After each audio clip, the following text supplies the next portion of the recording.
Greetings IB visual artists, I'm Miss A, and today we're going to be discussing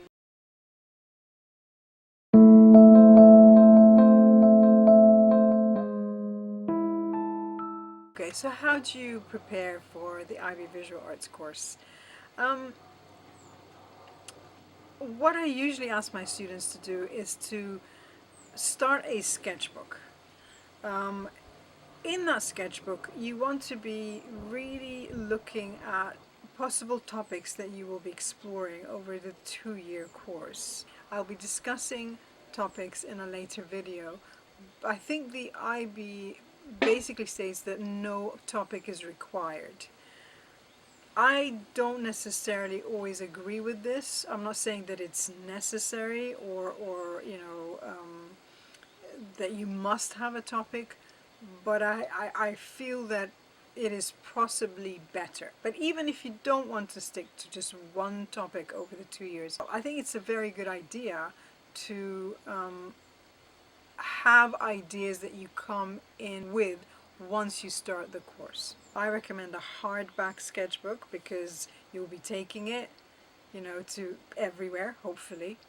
And you will be recording ideas in it. You'll be kind of thinking about ideas. You'll be going to galleries. You'll be collecting information. You'll be doing research online. You'll be looking at books.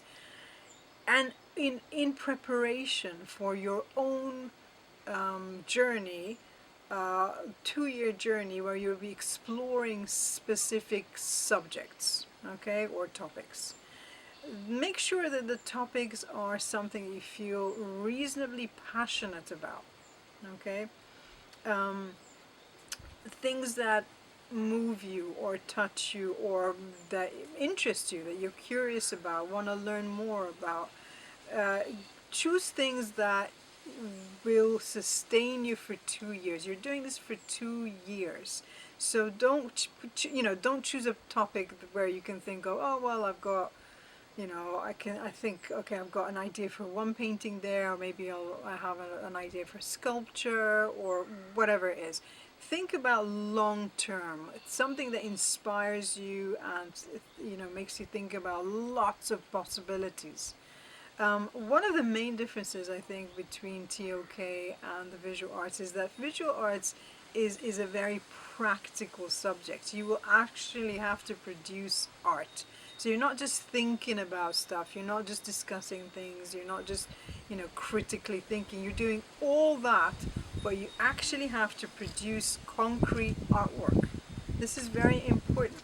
So you want to choose something that is interesting, you can take it apart in a very critical way. It inspires you. It's an interesting topic idea-wise, but also it should be something that inspires you to make art. What is the next step? Where can you take this subject? What could you explore in this subject? What kind of materials are you thinking about? When in this sketchbook, record things that catch your eye, things that you see. If you are fortunate enough to go on holidays, go and see the art galleries. Even if you're not going on holiday, you have that long break between grade 11 and grade 12.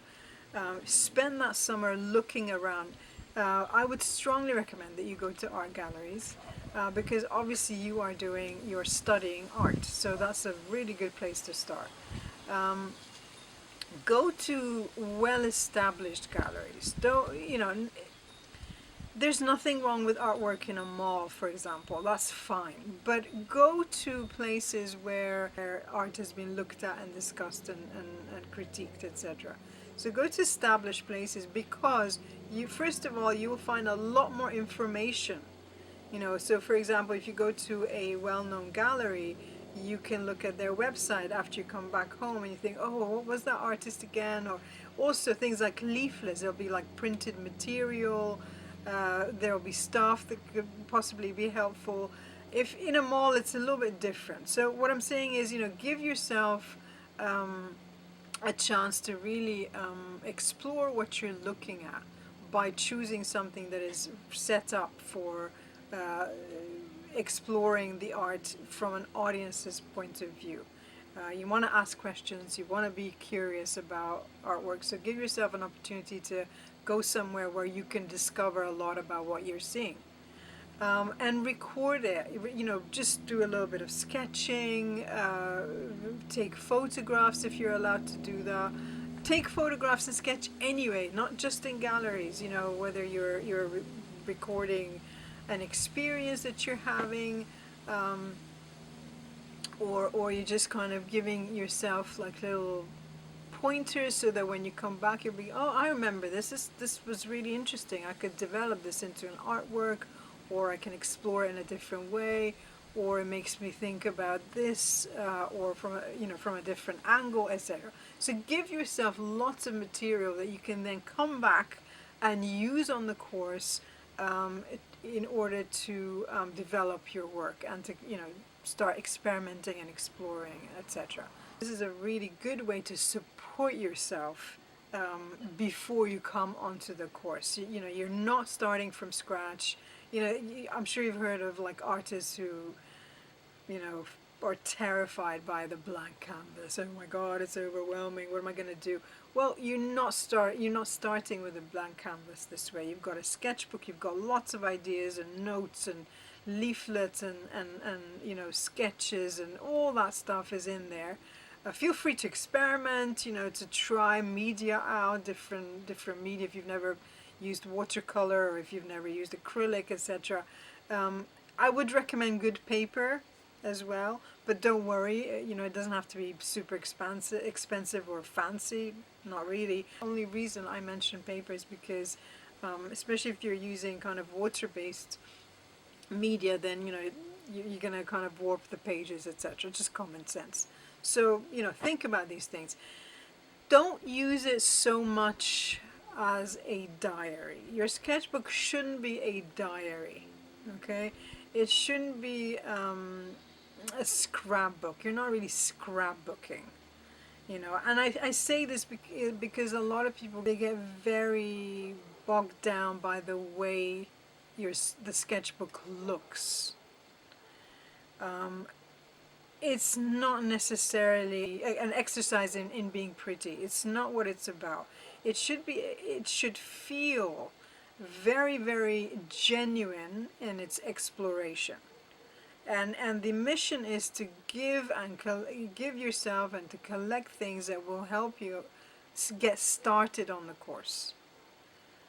So, like I keep saying, lots of ideas and thoughts and experiments that you can bring with you, and then you're starting from a really nice, rich platform. Just remember, you know, this course is personal, but it's not necessarily confessional. And I say this because as an examiner, I see a lot of this, and I think students get a little bit confused. You know, this is an exam at the end of the day. It is not art therapy. Of course, listen, there are artists, you know, like Louise Bourgeois, for example, who have who have an incredible body of work based on a very kind of personal issues, and are very confessional in a way. But those are artists. You're not quite there yet. They're not passing an exam. They're not, you know, answering criteria. You're at a different stage right now.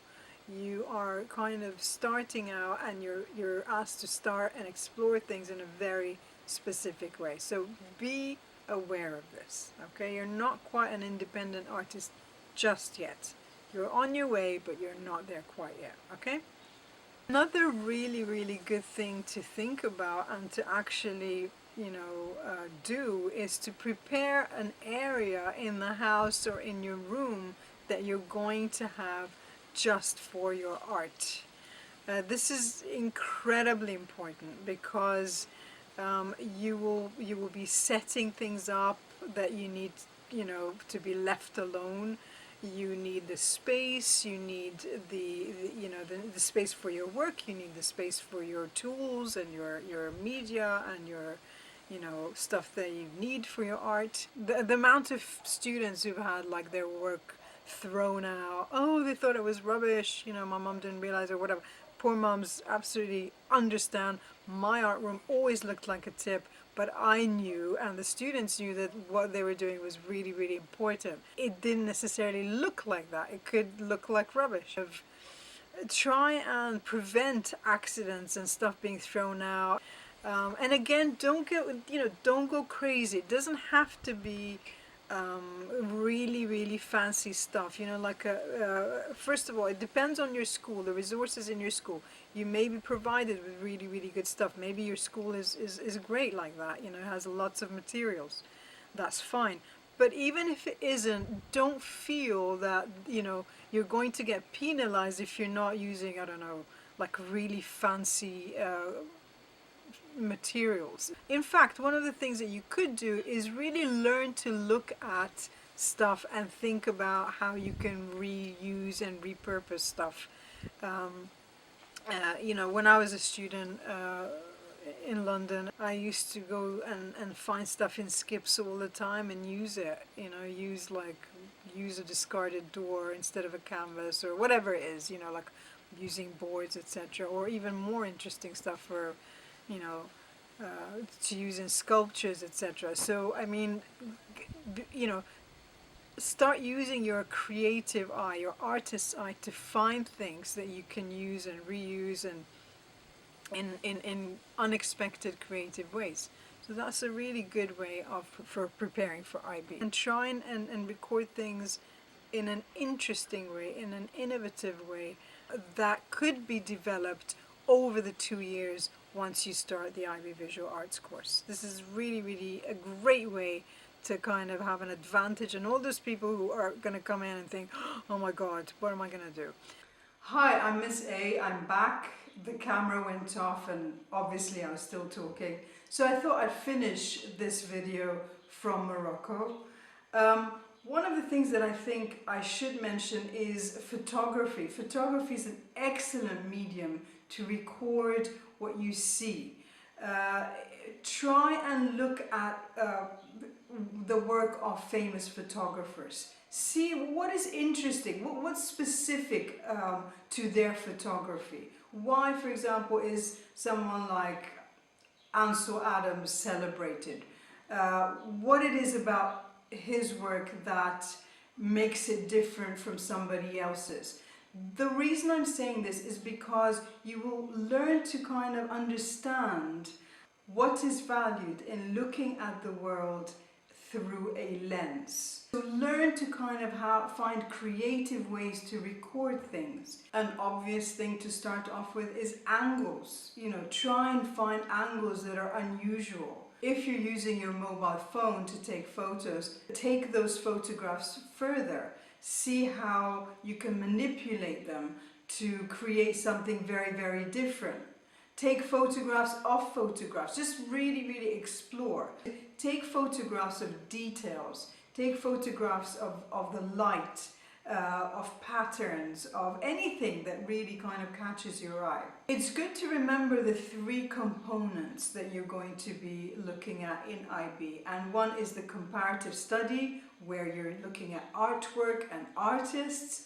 The second one is your process portfolio, where you're looking at media, different disciplines, 2D work, 3D work, photography, and digital work. So for your exhibition component, which is the third one, you will be exhibiting your work in very specific ways, which have to consider the audience. How is the audience perceiving your work? How are you communicating with the audience? How are you guiding them? This is very important. So in order to do this effectively, you will be going to exhibitions. So when you go to exhibitions, you are the audience. Think about how you're perceiving the work. How does art that is very, very large feel, as opposed to art that is very, very small? How does it, feel to be in the middle of an installation, for example? How does it feel to go into a dark room and watch a video? So these are things that you are recording in preparation for the actual course. And as I said many times before, you will come bursting with ideas, and you'll be, really kind of really excited to start, which is where you want to be at the beginning of this course. So hopefully, again, this has been helpful. I hope you've enjoyed it. I hope it's given you ideas of how to prepare for the IB course. I'm Miss A. Take care. I'll see you soon. Thank you.